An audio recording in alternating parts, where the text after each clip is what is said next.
Now, analyzing media sounds so official, right? Like it should be done by some scientist in a lab somewhere. Wrong. I can pretty much guarantee you that most of you have done this.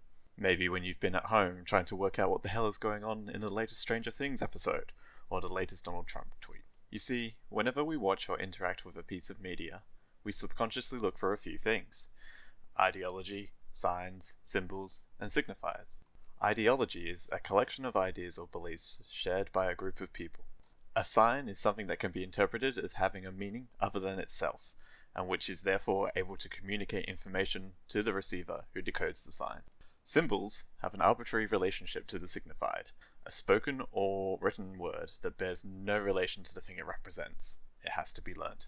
And a signifier has an actual physical relationship to the signified, called an index.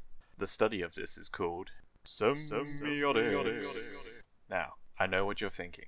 What is this amazing video that is so clearly worth at least a distinction going to teach me about semiotics?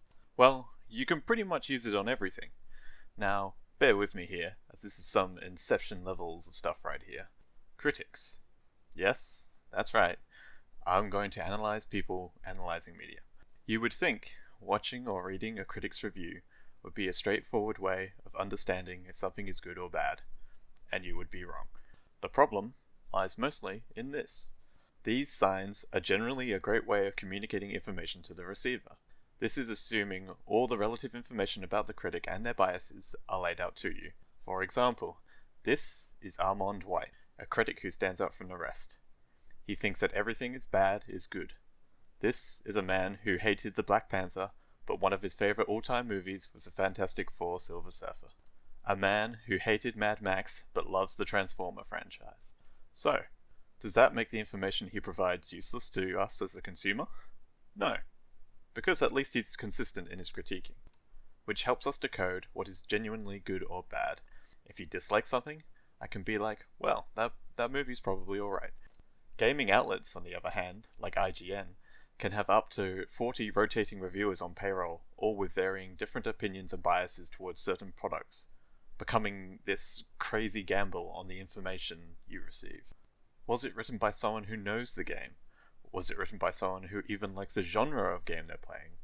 Or maybe... Small updates and tweaks help make the journey smoother, even if annoying problems still exist, like the overabundance of water in both terrain and Pokemon.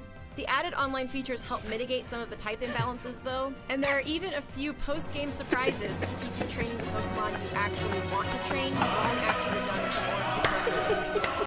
On top of this, critics in these outlets are very reserved to say what they are really thinking about the product, and I think there's a few factors here. This is because the gaming outlets have to keep a good relationship with the developers to get access to the content early to give reviews on the products before they hit the market. Which doesn't necessarily mean that they are paid off, but it does mean that they may not want to critique it as harshly out of fear of losing the opportunities in the future.